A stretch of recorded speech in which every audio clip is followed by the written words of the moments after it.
So guys, we had started with our discussion on congruent triangles. What are the congruent triangles? First of all, we saw what are the congruent figures. I gave you numerous examples of congruent figures. Then I have one more example today. This is a, no, you can't see that. This is a pen of Reynolds brand, right? You can see. This is another pen of Reynolds brand. These are the two pens. Yeah. Now these two pens are exactly similar to each other. If you just ignore the color, these two pens are exactly similar to each other. So these two pens are congruent to each other. Had this been blue or this been green, it would have been same. But as you can see, the two pens are exactly similar to each other. The two pens are exactly similar in their make and in their design, everything. Now, how will you find that these two are similar? मैंने क्या किया, मैंने blue वाले का cap निकाल के, what I did, मैंने blue वाले का कैप निकाल के ग्रीन वाले के में लगा दिया, ठीक है, और ग्रीन वाले का कैप निकाल के मैंने ब्लू वाले में लगा दिया. नाउ नाउ सी, अगर सिमिलर नहीं होते तो ये दोनों का how they would have, how the caps would have interchanged. एक second, just a minute.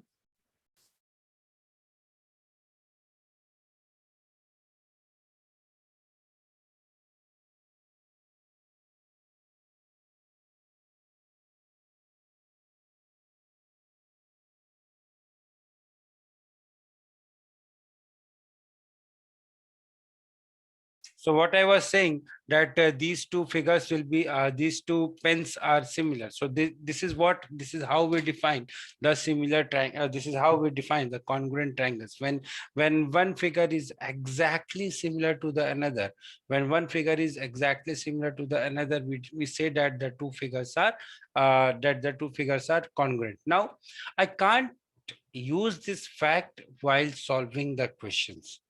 My aim is to solve the questions. My aim is to help you in solving the question. Your aim is to solve the question. When a question will come in your exam, you are not going to cut the figure. You are not going to say that, okay, if I'm cutting the figure, the two figures will superimpose on each other. So there are some criteria. Practical limitation इसकी ये है. Suppose I'm having a building, right? I'm having a building. Yeah. Suppose there is a printer in front of me. As you can see, there is a printer in front of me. Now I want exactly a similar printer of that. तो मैं बार बार बना के check करके नहीं देखूंगा कि हाँ ये प्रिंटर उसके जैसा हुआ कि नहीं हुआ. For that I need some criteria. And the criteria is each and every dimension should be equal. When I'm talking about dimension, so if I'm talking about, say, circle, the radius of the two circles must be equal. Then only I can say that the two circles are congruent. If I'm talking about line segment, the length of the line segment should be equal. If I'm talking about, say, two quadrilaterals, say one is this one, say one is this one, ABCD, okay, ABCD, and the other quadrilateral is, say, this one, PQRS. Now, when I will say that ABCD is congruent to PQRS, when the lengths are equal as well as the angles are equal. When the length are equal as well as the angles are equal. अगर length equal ना हो और angle equal हो जाए, then the figures are not congruent. आपने, और इस condition को आप लोग जानते हो. अगर मैं एक square और एक rhombus की बात करूं, की बात करूं तो हमें क्या पता चलता है? What is the difference between a square and a rhombus? Can anybody please tell me? Sir, may बोलिए. Sir, all the angles are not equal in that. All the angles are not equal in the square. All the angles are not equal in the rhombus, but all the angles are equal in the square. Now this is a very interesting thing. See, हम लोगों ने जो 8th class में पढ़ा है, हम लोगों ने जो 7th क्लास में पढ़ा है, उसी का एप्लीकेशन है 9th क्लास में. We learned about the triangles in 7th standard. We learned about the congruency of the triangle in 7th standard. We learned about the quadrilaterals in 8th standard. We have learned about the square. We have learned about rhombus also. But I cannot say that a rhombus is equal to a square. Can I cannot say that. Why? The reason is all the angles of a square are 90 degree, but all the angles of a rhombus are not necessarily 90 degree. All the angles of a rhombus are not necessarily 90 degree. Square is a special case of rhombus. I agreed on that point. But all the angles of a rhombus are not necessarily 90 degree. So जब मैं closed figure की बात करता हूँ, जब मैं closed figure के congruency की बात करता हूं तो I require two things. One is the angle and another one is the length of the side.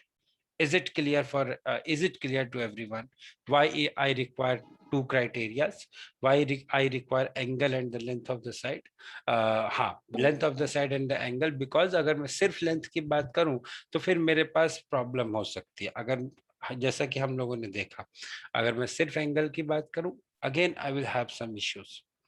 ठीक है. So this is what is happening. Now let us come to the criteria that we had discussed. One of the criteria that we had discussed that day. Now one more thing. If I'm saying that in the two figures, if I'm saying that triangle ABC in the two figures that are being given, if I'm saying that, my dear friends, triangle ABC is congruent. Now this is a symbol of congruency, huh? Is congruent to triangle PQR. First of all, let us try to learn its implications. First implication. AB will be equal to PQ. BC will be equal to QR. And AC will be equal to PR. ठीक है sir. पहली चीज. दूसरी चीज ये, angle A is equal to angle P. Angle B is equal to angle Q. And angle C is equal to angle R. This is what is the implication. Now what will happen? अगर मैं change कर दूं, अगर मैं triangle ABC is congruent to triangle RPQ कर दूं, तो the length and this thing, both of them will change. The length and the length, जो दो sides equal हैं और जो दो angles equal हैं, वो दोनों चीजें change हो जाएगी. Each and every dimension will be equal to each and every dimension, but the thing is, each and every dimension will be equal to each and every dimension, but the idea behind is, just a minute, are congruent, and if the two triangles are congruent, then first of all what will happen is that these two sides are the proportional, the corresponding sides will be equal. The word used is corresponding sides. Now if I'm saying that triangle ABC is congruent to triangle QRP, again the same thing will happen, that angle A will be equal to angle Q, angle A will be equal to angle Q, AB will be equal to PR, and so on. So these are the things that we should take into consideration. Now coming to the criteria that we have, the first criteria that we are having is SAS congruency criteria. SAS congruency criteria or SAS axiom. SAS congruency criteria or SAS axiom, what it is saying, that two triangles are said to be congruent if the two sides and one angle and the included angle of one. Two sides, the word here to be used is included angle. You must not forget this word. The two sides and the included angle of one is equal to the two side and the included angle of the other. तो हमारे पास कई सारी ऐसी conditions आएंगी जब हम question solve करेंगे, तो हमें इन चीजों को देखना पड़ेगा. तो please note it down carefully that SAS congruency criteria, the two triangles are congruent if the two sides and the included angle of one are equal to the corresponding sides and the included angle of the other. This is how you should remember it. Two sides and the included angle मतलब दो sides के common vertex से जो angle बन रहा है वो वाला angle. इस फिगर में देखो, AC is equal to PR, BC is equal to QR. तो इन दो AC और BC का जो common vertex है वो C है. पी आर और क्यू आर का जो कॉमन वर्टेक्स है वो आर है, so angle C will be equal to angle R. This is what you should remember. ये नहीं कि A C equal to B, A C equal to Q R P R बोल दिया, B C equal to Q R बोल दिया और बाद में खुश होकर बोल गया कि sir angle B is equal to angle Q. No, गलत हो जाएगा, गलत हो जाएगा. ठीक है, इस टाइप का कोई क्राइटेरिया नहीं होता है.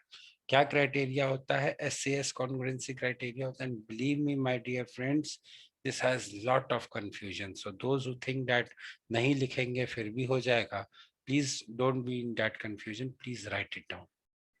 Please write it down. I hardly give you homework, but please write it down. This is very important. Next is ASA congruency criteria. Now, what is this ASA congruency criteria? Two triangles are said to be congruent if the two angles and the included side of one triangle are equal to the corresponding two angles and the included side of the other triangle. दो triangles को हम congruent बोलते हैं. कब बोलते हैं sir? दो triangles को हम कॉन्ग्रुएंट बोलते हैं. कब बोलते हैं सर? जब दो एंगल्स और उन दोनों के बीच की साइड. पिछले केस में क्या हुआ था? पिछले केस में क्या हुआ था? दो साइड्स और उनके बीच का एंगल. यहाँ इस केस में क्या हो रहा है? दो ट्रायंगल्स और उनके दो एंगल्स और उनके बीच की side. These are equal to each other, then the two triangles are said to be a congruent triangles. Now we are not going into the detail of the proofs because the proofs are not required. Next is AAS congruency criteria. अब यहाँ पे ध्यान रखो, the term is AAS congruency criteria. देखो, correlation draw कैसे कर सकते हैं हम, कैसे चीजों को याद कर सकते हैं. चीजों को याद करना एक अलग बात है, रटना एक अलग बात है. Again, I will say you the same example that I always give in my class. Ranchhod Das. I hope you guys have seen the movie Three Idiots. Yes, sir. Yes, sir. Yes. Yes, sir. There were two characters in the movie. The movie was basically based upon two characters. One was Ranchhod Das and the other was Chatur Ramalingam Shayad, if I'm not wrong, because that Yes, sir. movie was very dear to me. In addition to that, there were two more characters. One was Rastogi and another one was Farhan. ठीक है. Rastogi is a normal guy. Rastogi is a common man, is a common student of any college या any school. आपके school में भी, आप किसी भी school में हो, 9th स्टैंडर्ड में हो, you guys are grown up enough. 8th standard तक every boy is intelligent. Every boy, every girl is intelligent. But 9th standard में जब आपके पास रियल चीजें पता चलती, तब आपको पता चलता है कि चीजें होती क्या. देखो, दो टाइप के बच्चे, बेसिकली तीन टाइप के बच्चे होते हैं. एक होते हैं the one type of guys are called as Ranchhod Das. आपके स्कूल में भी होंगे कुछ लोग होंगे जो कि बहुत ही ज्यादा ब्रिलियंट होंगे, टीचर्स के favourite also and everything in good, हर चीज में गुड. तो they are the blue eyed boys of the school. Next are some persons who cram a lot, who study very hard. They don't study very hard, but they cram a lot. उनको कुछ भी दे दो, वो सब कुछ घोट जाएंगे, वो सब कुछ याद कर लेंगे. And the third category is who try to understand and then they cram. Rancho also used to cram. He also used to cram, but the thing is, he tried to understand the things first. यहाँ पे why I am telling you this much of his story, what is its relevance? The relevance is, मैंने आपको अभी तक 3 criteria बताए. पहला criteria जो मैंने आपको बताया था, वो मैंने आपको बताया था SAS. The first criteria that I told you was SAS criteria. The second criteria मैंने आपको बताया था, मैंने आपको ये बोला था A को साइड में कर दो, S को बीच में कर दो और इसको ऐसे कर दो. ठीक है. मैंने आपको साथ में ये भी बताया था कि बेटा SSA is not a criteria. SSA is not a criteria, but AAS is a criteria. This is a criteria. Why SSA is not a criteria? About that we will deal later on. But SSA is not a criteria, but AAS is a criteria. AAS is a criteria, and what it means that if two angles and the non-included side of one, दो angles और उन दोनों angles के बीच में जो side है उसके अलावा कोई भी साइड, दो angles and the non-included side. We know that there are three sides in a triangle. There are three angles in a triangle. तो दो angles और उन दोनों angles के बीच वाली side नहीं होनी चाहिए बस. Non-included side. अगर if I'm talking about, sir, if I'm talking about triangle ABC and triangle PQR, where I'm being saying that angle B is equal to angle Q, angle C is equal to angle R, then in that case BC should not be equal to QR. BC QR के equal नहीं होना चाहिए. AB can be equal to PQ, AB can also be equal to QR. उस case में बस थोड़ा सा उल्टा हो जाएगा. AB can be equal to PQ, AB can be equal to QR, और AB can be equal to PQ, और AC can be equal to PR. और बोल रहा हूँ भाई बीच में.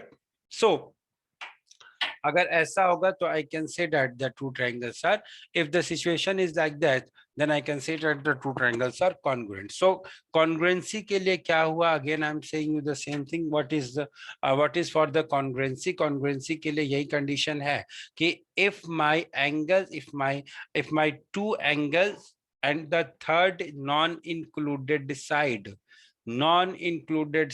the word is very important here.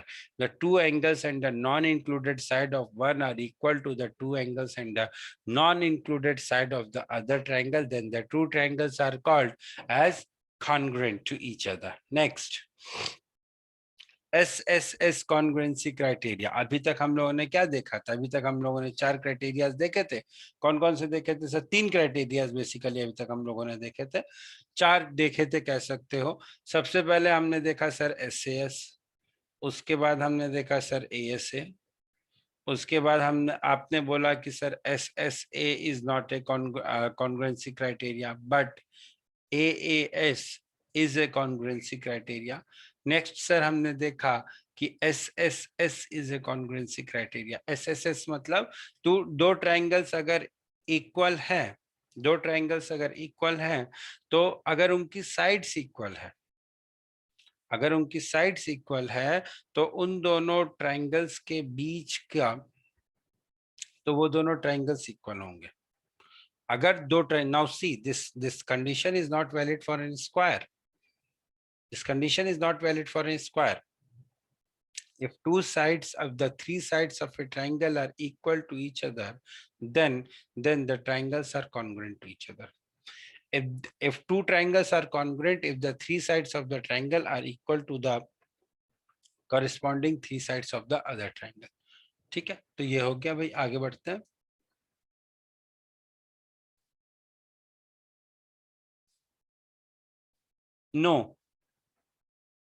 No, beta, AAS cannot be written as SAA. AAS cannot be written as, you are saying AAS can be written as SAA. Yes, you can write it like that. You can write it like SAA. But the idea is very simple, that we go by the way that is convenient for us to remember. Now you can write it as SAA. I don't have any issue, but the idea should be same, that the two angles and the non-included side. ये नहीं कि दो angles और included side बोल दिया. No, the two angles and the non-included side. Fine. चलिए आगे बढ़ते हैं. Okay, all right. The last criteria that we have done is the RHS congruency criteria. अभी RHS congruency criteria क्या है, इसके बाद इसको जानने से पहले एक बार फिर से यहाँ पे criteria लिख लो. जितनी आसानी से मैं लिखता हूँ उतनी ही आसानी से आपको याद होना चाहिए. SAS congruency criteria हो गया, then ASA congruency criteria हो गया. SSA is not a congruency criteria, but AAS is a congruency criteria. SSS is a congruency criteria, and the last one is RHS is a congruency criteria. अब ये RHS क्या है sir? RHS criteria says that two triangles are congruent if the hypotenuse of one side of one triangle are respectively equal to the hypotenuse and one side of the another triangle. अगर एक triangle का hypotenuse और one side, hypotenuse और कोई भी एक side दूसरे triangle के हाइपोटेनस और कोई भी एक साइड के बराबर हो गया, तो हम कह सकते हैं कि the two triangles are congruent.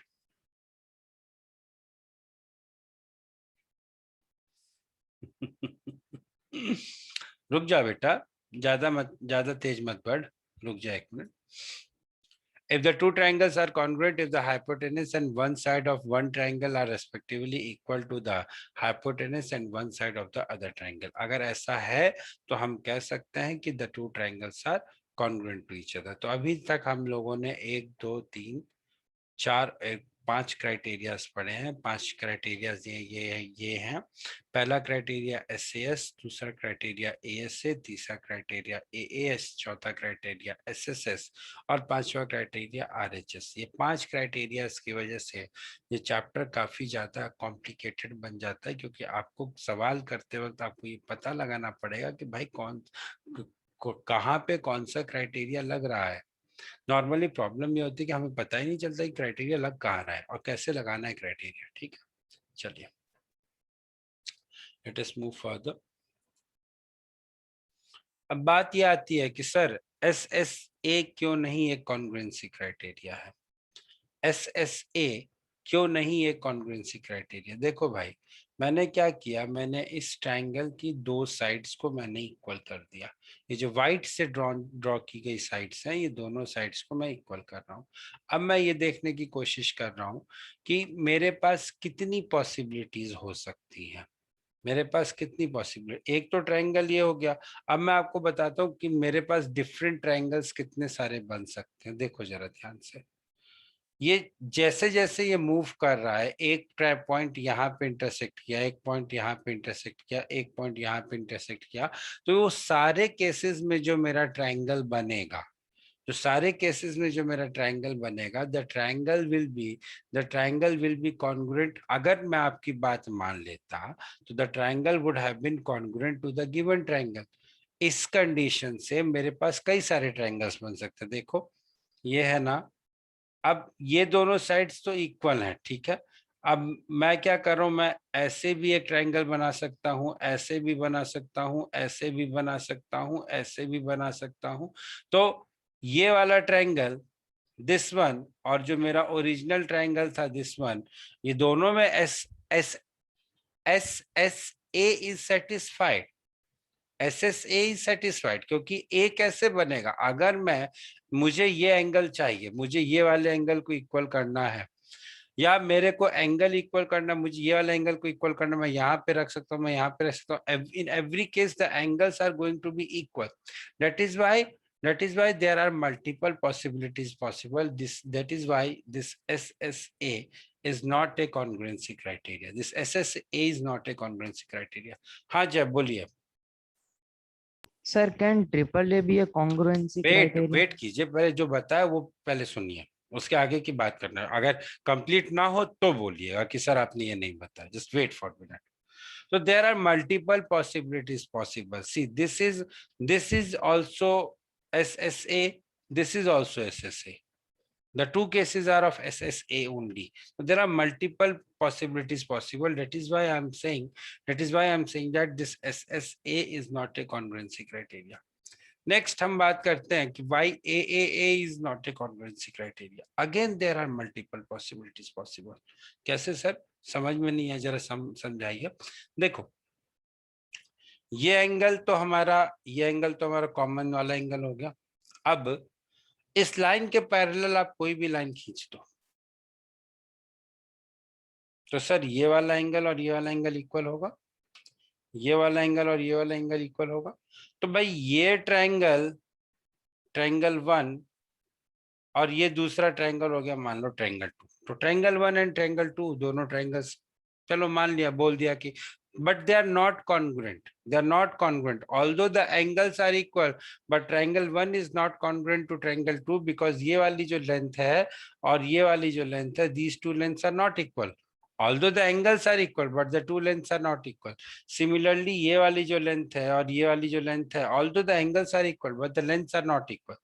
Similarly sir एक काम करते हैं, एक और लाइन पैरेलल, ऐसे हम जितनी चाहे उतनी लाइंस पैरेलल ड्रॉ कर सकते हैं। मैंने तो अभी आपको 2 ही लाइन पैरेलल ड्रॉ करके दिखाई है, आप जितनी चाहो उतनी लाइंस पैरेलल ड्रॉ करके दिखा सकते हो। तो this triangle is my base triangle, इसके कॉन्ग्रुएंट ये वाला ट्राइंगल तो नहीं होगा ना, क्योंकि यहाँ पे तो इतनी लेंथ एक्स्ट्रा है, और ये वाला तो और भी नहीं होगा क्योंकि यहाँ पे तो इतनी सारी लेंथ एक्स्ट्रा है। ठीक है, this, that is the reason, because there are multiple possibilities possible, आप जितना एक्सटेंड करना चाहो उतना एक्सटेंड कर सकते हो। that is why I say that AAA and SSA are not the congruency criteria. So thus we have learned two things, thus we have learned two important things, three important things, four important things today. क्या क्या learn किया, पहले summarise करते हैं फिर questions की तरफ बढ़ेंगे। पहले समराइज करने की कोशिश करते हैं कि हम लोगों ने आज क्या क्या सीखा। हम लोगों ने आज कॉन्ग्रुएंसी के क्राइटेरिया सीखे। The first criteria that we learn is SAS congruency criteria. The second criteria that we have learned is ASA congruency criteria. Please write it down. Please write it down. The third criteria that we have learned is AAS. The fourth criteria that we have learned is SSS. The fifth criteria that we have learned is RHS. ठीक है, इसके अलावा मैंने एक चीज और पढ़ी है, ASS and AAA are not congruency criteria. ये दोनों congruency criteria नहीं होते। क्या बात समझ में आ गई सभी लोगों को? Yes, sir. Yes, sir. ठीक है, please note it down, please note it down.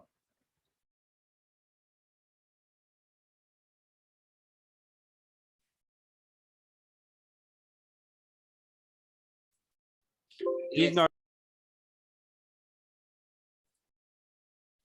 CPCT क्या होता है? The two triangles are congruent, then their corresponding sides and angles are also congruent. अगर दो triangles congruent होते हैं तो their corresponding sides and their corresponding angles are also congruent. ये बात होती है, तो इसका फुल फॉर्म होता है corresponding part of congruent triangles are also congruent.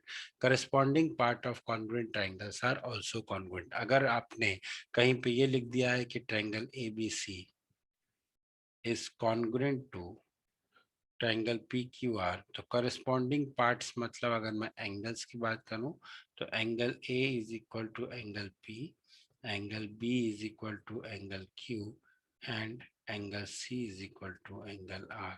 और अगर मैं sides की बात करूं तो I will have AB is equal to PQ, PC is equal to QR and AC is equal to PR. ठीक है, ये 6 चीजें मुझे पता होनी, ये 6 चीजें मुझे डायरेक्टली नहीं दिया होगा, मुझे इसी बात से पता चल जाएगा कि मेरे ट्रायंगल्स कॉन्ग्रुएंट हैं। देखो सबसे पहले तो हम क्या करेंगे, 3 चीजों से हम ये प्रूफ करेंगे कि हमारे ट्रायंगल्स कॉन्ग्रुएंट है। एक बार जब ट्रायंगल को कॉन्ग्रुएंट प्रूफ कर दिया, बाकी की 3 चीजों से, बाकी की 3 चीजें हमें स्वतः ही पता चल जाएगी। स्वतः ही पता चल जाएगी मतलब अपने आप पता चल जाएगी, लिखा नहीं होगा, आपको लिखना पड़ेगा। चलो next is a theorem. The theorem says that if the angles opposite to the equal side of an isosceles triangle are equal, the angles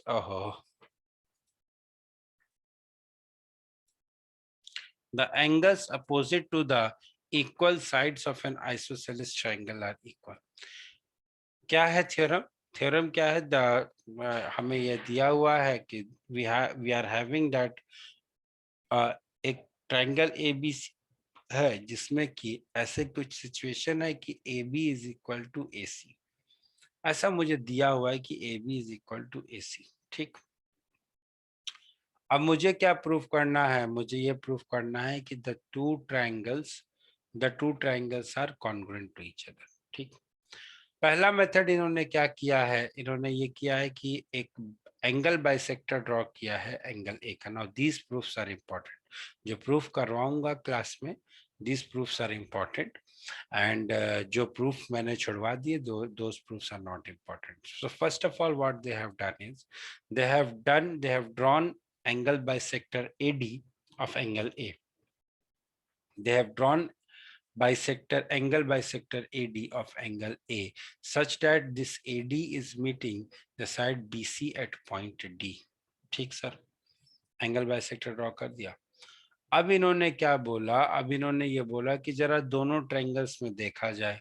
कौन से दोनों ट्रायंगल्स में? Triangle ADB, triangle ADB and triangle ADC। देखा जाए ध्यान से तो क्या मिला, अगर ये एंगल 1 है, ये एंगल 2 है, तो angle 1 is equal to angle 2 by construction. अब बेटा कंस्ट्रक्शन हम वही काम करते हैं जो कि पॉसिबल होता है। पॉइंट ए से जो एंगल ए है उसका एंगल बाइसेक्टर बनाना बहुत ही ज्यादा मुश्किल कार्य नहीं है। तो हमने क्या किया, हमने इस तरीके से एंगल बाइसेक्टर बना दिया। आई होप एंगल बाइसेक्टर आप लोगों को आता होगा, नहीं आता होगा तो मैं आप लोगों को सिखाऊंगा। ये एंगल बाइसेक्टर, ये मान लो एंगल, इस एंगल का एंगल बाइसेक्टर निकालना है।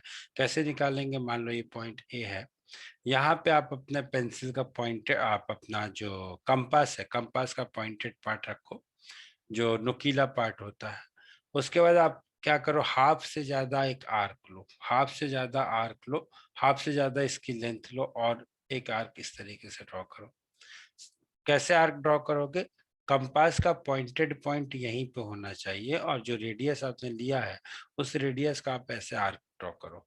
सिमिलरली कंपास का पॉइंटेड पॉइंट यहीं पे होना चाहिए, जो रेडियस आपने लिया उस रेडियस का आर्क ड्रॉ करो। इस पॉइंट को और ये जो पॉइंट ऑफ इंटरसेक्शन है इसको ज्वाइन करते हुए एक लाइन ड्रॉ कर दो। So this is the angle bisector. This is the angle bisector that we will learn later on in the later part of the syllabus. Now that angle bisector we have to draw here. Angle bisector जब हमने draw किया तो मैंने क्या बोला कि sir angle 1 is equal to angle 2। ठीक, ये तो हमें पता है। सर क्या मैं ऐसा भी बोल सकता हूँ कि AD is equal to AD? Why? Because it is a common side. ठीक सर। दूसरा सर मैंने ये बोल दिया कि AB is equal to AC। अच्छा, क्यों भाई ऐसे कैसे बोल दिया आपने? Because it is given.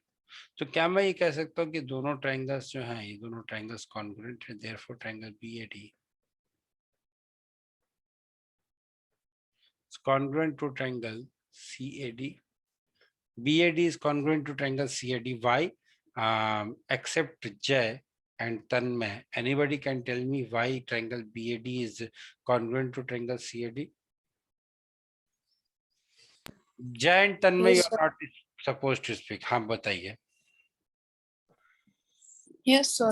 Sir क्या है सर? नहीं नहीं Yes, sir. धैर्य विल से, हाँ धैर्य बताइए। Yes, sir. Sir, by the criteria ASA, I mean SAS SAS criteria, ठीक है। criteria. The two triangles are congruent by the SAS congruency criteria. So the two triangles are congruent by the SAS congruency criteria, sir. Therefore, I can say that angle B is equal to angle C. CPCT, corresponding parts of congruent triangles are congruent. So angle B is equal to angle C, that is by CPCT. यही बात तो proof करनी थी। This is by CPCT. ठीक है, समझ में आ गई बात? अच्छा, अब एक सवाल है आप लोगों से, क्या इस थ्योरम को प्रूफ करने का कोई और मेथड है? Yes, sir. No, you are not supposed to speak. Anybody else? Anybody else? Come on यार। सर मैं आए। दो ही लोग बोलते हो यार, कोई किसी और को तो बोलने दो। जिनको जिनको आंसर आता है वो हाथ रेस करें।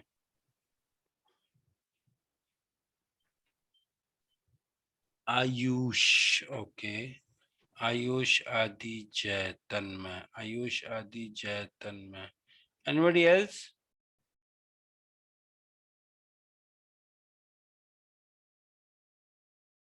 हाँ धैर्य बताइए. Sir, I'm not sure that will this criteria work, but sir, again we'll use the SAS criteria. SS तो अभी यूज किया था यार. Yes, sir. Sir, I was saying that means drawing another line, not a perpendicular bisector line, but if we draw another It line, was angle then bisector. yes, sir, not the angle bisector. If we without drawing the angle bisector, if we draw another slanting line and make another triangle. Then how it will be SAS? Sir, then the common side will be equal. और angle कौन Sir, सा equal then होगा? Which angle will be equal?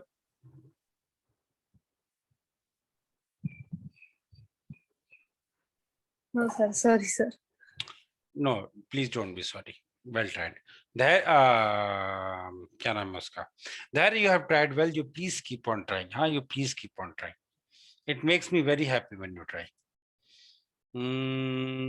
Tanmay and Adi are raising. Okay, Ayush.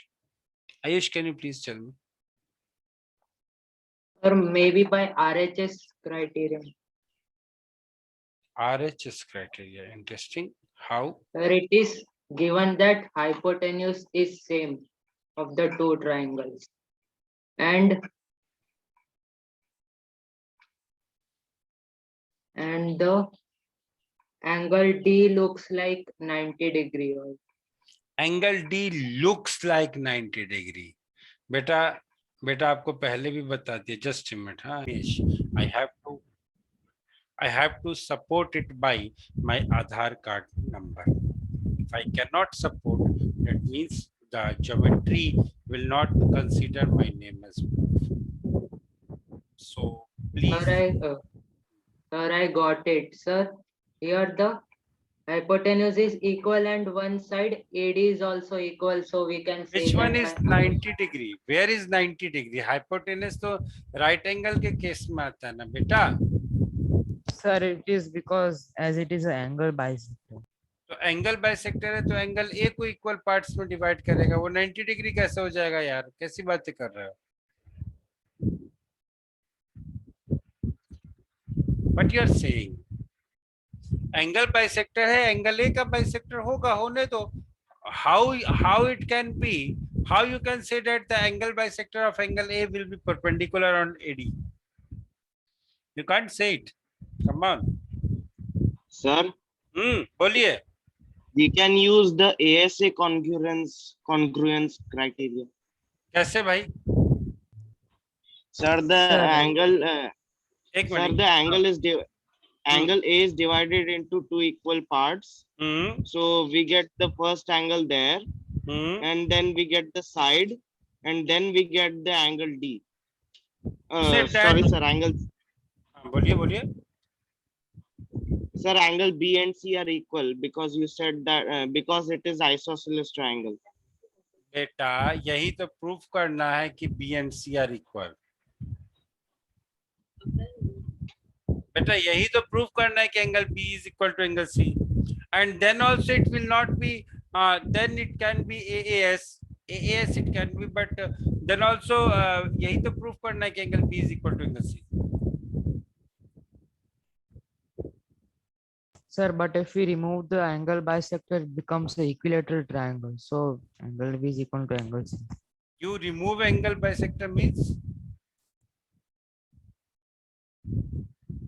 Sir, if we ignore the angle bisector, then it will become an equilateral angle triangle. Bisector तो आपने बनाया है, ignore कर दो. उससे क्या मतलब आपको? आप लोग को सवाल समझ में आ रहा है क्या पूछ रहा हूं मैं? Yes. आपको ये प्रूफ करना है कि angle B is equal to angle C.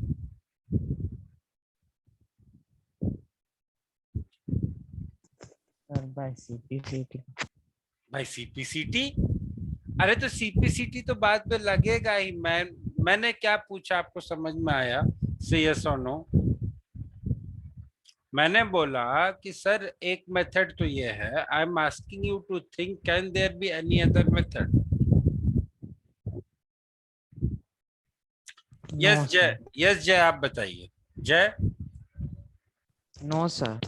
No sir, there can not be any other But method. I think for that we will have to somehow prove that angle ADB and plus angle ADC is equal to 180 degree, and therefore they both are 90 degree.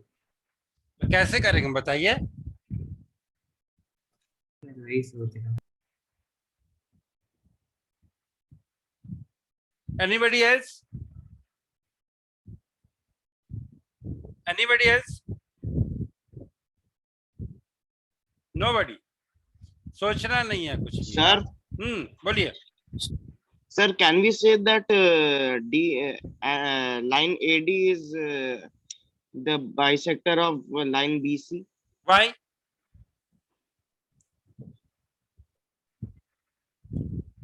बोला ना, geometry में कुछ भी बोलना है आपको उसका proof लिखना पड़ेगा.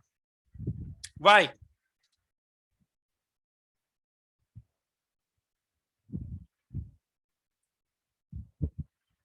चलो,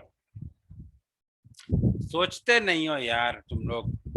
थोड़ा सा सोचते हो और उसके बाद जब मैं सवाल पूछना शुरू करता हूं तो सोचना बंद कर देते हो. मैसेज आया, किसका आया? AD is perpendicular to BC. Why? Why AD is perpendicular to BC? यही तो जानना चाहता हूं यार इतनी देर से.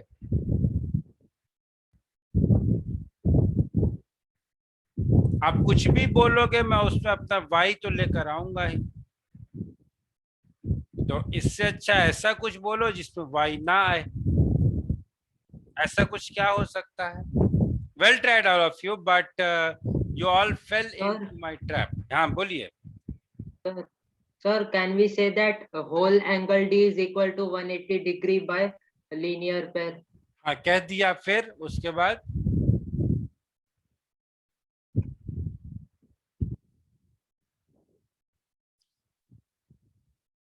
what next? Sir. Sir, so then angle B plus angle C plus like angle BAC will be equal to 180 degree because they are like two triangles. फिर उसके बाद Into AB square plus AD square, CD square is equal to AC square. फिर उससे क्या होगा? AC square is equal to AD square plus CD square. यहां से आ गया AB square is equal to AD square plus CD square. लेकिन वो तो आप तब लिखोगे ना जब ये एंगल D 90 डिग्री है. समस्या तो सारी की सारी यही आ रही है कि ये एंगल D 90 डिग्री नहीं प्रूफ हो रहा है. एक बार एंगल D को 90 डिग्री प्रूफ कर दो, काम तो हो जाएगा पूरा का पूरा. आपकी सारी समस्या सॉल्व हो जाएगी. लेकिन एंगल D को 90 डिग्री प्रूफ तो करो. Sir, after we made the angle bisector, those two sides are equal, AB and AC. If we remove the angle bisector, still both the sides will be equal. Sir, then the angle which is coming, the angle A, that also will be equal. So, sir, we can say that angle it's A also, will be equal to angle what? no, sir, the angle A which is divided into two, if we take out the angle bisector, sir, then it will be fully equal. Fully Means equal? angle A will be, yes sir, means angle A will, yes sir. समझा नहीं, बताइए फिर से समझाइए.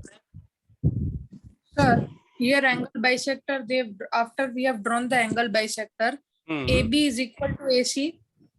Sir, if we don't draw the angle bisector, still AB will be equal to AC. एकदम सही. Yes, sir. Son, then we have found two sides, and sir, then what?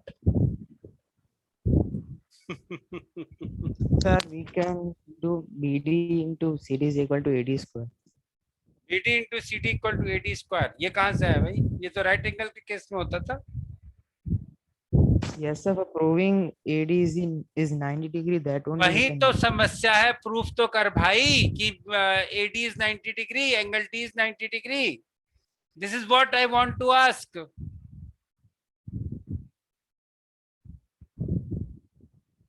चलो. Anybody else? Sir, हाँ CPCT. क्या Sir, if both the triangles are congruent, then using भाई CPCT, तो proof करो, right? Proof करो BD दोनों by triangles AD congruent is है, equal to. Proof करो ना दोनों ट्रायंगल्स कॉन्ग्रुएंट है. Sir, we can sir, we can use the SSA criteria. SSA is not a congruency criteria. I told you just now. My dear friend, SSA is not the congruency criteria. SAS से तो कर दिया बेटा, SAS से तो अभी proof कर दिया. My question is, can there be any other method? And when when I have already spent 10 minutes of the class, that means definitely there is some another method. बताऊं? Sir, SSS criterion. How? Sir, AD is common and AB is equal to AC and BD is equal to CDS. Why? AD is cutting through middle of A. So ये कहाँ पे लिखा हुआ है कि AD is cutting through middle of A? Where it is written? Sir, एक minute, let me talk to him. बेटा where it is written? कितनी बार आपको बताया ज्योमेट्री में कुछ भी बिना लॉजिक के नहीं लिखना, you will lose your marks. हाँ बोलिए. yes, sir. Sir, I was saying if we draw another point E or something like F, which is equal to the length of AD, sir, then BD will be, sir, then both the angles like BD and CD will be a linear pair. समझा नहीं आपकी बात. Sir, if we draw another point which is equal to AD, sir, then sir, then this will be a linear pair. The BD and CD will be a linear pair. ठीक है. Means BD will be a linear pair. And sir, then CD will also be a linear pair because it's a triangle equal to AD.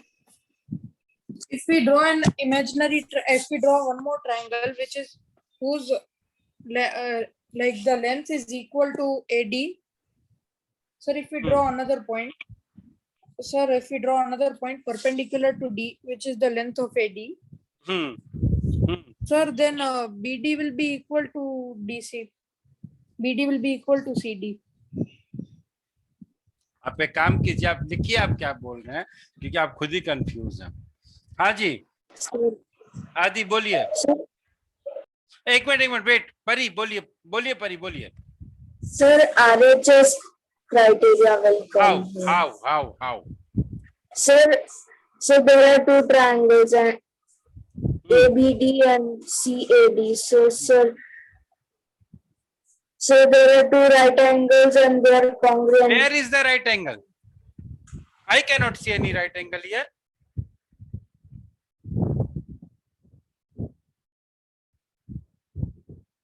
चलो last person to participate. हाँ धैर्य बोलिए जल्दी. No, sir, I don't have any other. Sir, I was saying that if we draw another point E, I guess you are confused in your method. Please draw it on a paper and then tell me what is it, because there is lot of it seems very complicated. यार सीधी सी इतनी सी बात थी और आप लोगों ने पूरी रामायण लिख दी उसके पीछे. सर मैं क्या बोल रहा हूं, फ्रॉम पॉइंट ए ड्रॉ, एक second,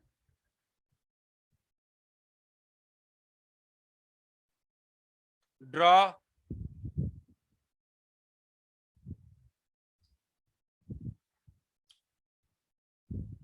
AD, draw AD perpendicular to BC. लिख सकता हूं, कर सकता हूं मैं ऐसा ड्रॉ. A पॉइंट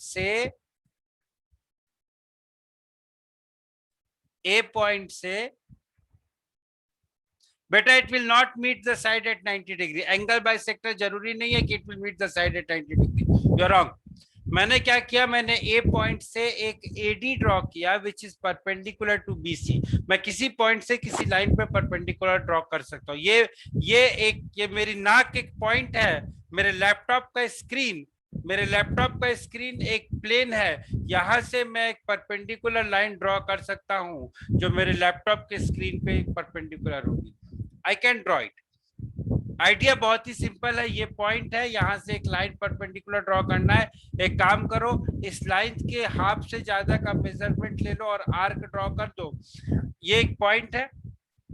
यहां से काम करो, इस लाइन से 90 डिग्री का एंगल बनाना है. इस तरीके से अपन 90 डिग्री का एंगल बनाते हैं. जब अपन कंस्ट्रक्शन वाला चैप्टर पढ़ेंगे, I will tell you how to draw the 90 degree वाला angle, how to draw 90 degree angle, how to draw perpendicular to a line from a given point. मैंने क्या किया, ए पॉइंट से एक परपेंडिकुलर ड्रॉप किया जो कि बीसी को पॉइंट डी पे कट कर रहा है. Now your logic is valid that sir we will apply RHS congruency criteria. Now I can apply RHS congruency criteria because AD is equal to AD, angle ADB is equal to angle ADC is equal to 90 degree and AB is equal to AC. Thus, I know that the two triangles are congruent by RHS congruency criteria. Therefore, I can say that angle B is equal to angle C by CPCT. Therefore, I can say that angle B is equal to angle C by CPCT. Right? So, this is what I wanted to tell you. This is the importance of construction. Welcome to the world of geometry. It's a very beautiful world. यहाँ जो दिखता है वो होता नहीं है. याद रखना इस बात को. जो दिखता है वो होता नहीं, और जो होता है उसके लिए प्रमाण चाहिए होता है, उसके लिए तथ्य बताना पड़ता है. तथ्य के हिसाब से ही आप प्रमाण दे सकते हो. अब बिना तथ्य के कोई प्रमाण नहीं दे पाओगे दोस्त. This is the beautiful world of geometry. Next thing is, if the bisector of the vertical angle bisects the base of the triangle, then the triangle is isosceles. Now what they are saying, they are saying that we are being given that a triangle ABC in which AD is the bisector of angle A meeting BC in D. AD is the bisector of angle A such that it is meeting this BC at point D. The angle bisector of angle A is meeting BC at point D such that मुझे यहाँ पे ये दिया हुआ है कि BD is equal to CD. BD is equal to CD मुझे दिया हुआ है. मुझे क्या प्रूफ करना है? मुझे ये प्रूफ करना है कि triangle ABC is an isosceles triangle. Isosceles triangle मतलब मुझे मिला जुला के ये प्रूफ करना है कि AB is equal to AC. मुझे यहाँ पे ये प्रूफ करना है कि AB is equal to AC. अब हम लोग जब यूक्लिड्स डिवीजन हम लोग जब ये पढ़ रहे थे, एक्सियम से हम लोग पढ़ रहे थे, तो हम लोगों ने ऐसा पढ़ा था ना, two things which are equal to the same thing are equal to one another. ऐसा कुछ पढ़ा था, याद है किसी को? Yes. Yes, sir. Equals if are equal to the third thing are equal to one another. This is what we had learned in the Euclid's chapter. Now the same thing we are going to apply here.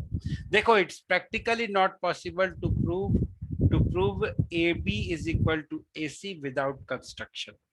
These are some of the typical proofs that require construction. और अगर इनको आपने 2 बार 3 बार नहीं किया तो आपसे ये proof exam time पे नहीं होंगे. लिखवा लो मेरे से, गारंटी देता हूं इस बात की.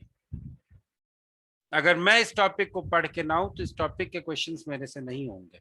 मुझे टॉपिक सबसे टफ टॉपिक लगता है. चलिए खैर, एनीवेज, जो मुझे लगता है that might not be applicable to you. हमने क्या किया? हमने सर सबसे पहले कंस्ट्रक्शन किया. क्या कंस्ट्रक्शन किया? हमने ये जो AD है, इस AD को एक पॉइंट E तक एक्सटेंड किया. सर मैंने AD को एक पॉइंट E तक एक्सटेंड किया such that AD is equal to DE. AD is equal to DE कर दिया और उसके बाद सर मैंने ये EC को ज्वाइन कर दिया। ठीक है, कर सकता हूँ, कोई दिक्कत नहीं। अब इसके बाद क्या किया मैंने सर, अब इसके बाद क्या किया सर मैंने, देखो ध्यान से देखना, मैं दो ट्राइंगल्स की बात कर रहा हूँ, triangle ADB and triangle EDC। Triangle ADB और ट्राइंगल EDC की बात कर रहा हूँ। तो angle 1 is equal to angle 2, angle 1 is equal to angle 2, vertically opposite angle यहाँ पे लिखना पड़ेगा, vertically opposite angle. Sir BD is equal to CD. Why BD is equal to CD? Because it is being given. Again sir, AD is equal to AE. Why sir? AD is equal to ED. Why? Because these are the two sides जो कि हमने by construction I proved them, I have made them equal, मैंने ऐसा construction किया है। अब क्या हो गया, ये दोनों ट्राइंगल्स हो गए मेरे कॉन्ग्रुएंट। अगर ये दोनों ट्राइंगल्स कॉन्ग्रुएंट हो गए तो sir can I say that AB is equal to EC।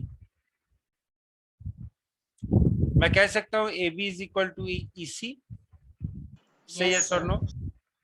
Good sir. Further can I say that angle BAD is equal to angle CED?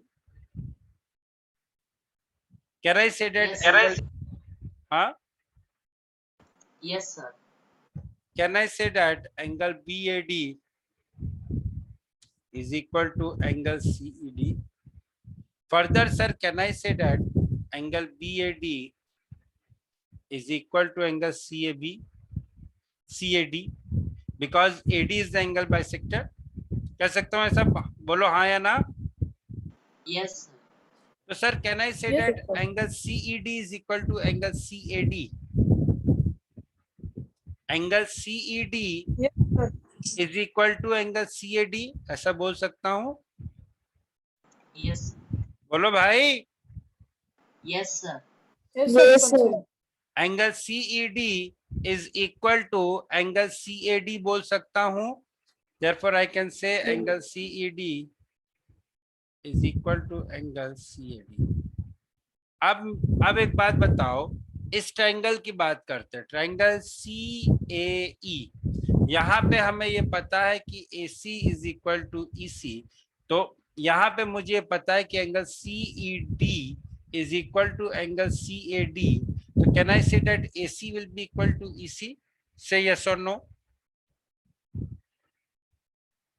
AC will be equal to EC, कह सकता हूं ऐसा? Yes, sir. भाई angle side opposite to equal angles are equal. इस वाले triangle में देखो, बड़े वाले ट्रायंगल में देखो, इस एंगल को अगर मैंने 1 मान लिया, इस एंगल को 2 मान लिया, तो sir angle 1 is equal to angle 2। बड़े वाले ट्रायंगल की बात कर रहा हूं। Angle 1 is equal to angle 2, ये एंगल 1 और ये angle 2। Angle 1 is equal to angle 2, तो एंगल 1 के सामने वाली side EC will be equal to angle 2 के सामने वाली side AC। Therefore EC will be equal to AC and EC was also equal to AB। Therefore, AB is equal to EC. So from these two, I can say that AB is equal to AC. बात समझ में आई आप लोगों को? Say yes or no? Yes, sir. Yes, sir. Yes, sir. ठीक है, I will start from this proof only in the next class. I will start from this proof only in the next class. Plus, I will solve some questions also. आप लोग एक काम करो, आप लोग के मॉड्यूल में जो questions हैं, solved examples जो हैं, please try to solve them if you can. Otherwise, I will help you out definitely, no problem. ठीक है, so I'll wind up here. I'll see you guys in the next turn. Till then, bye bye. Take care and have a nice time.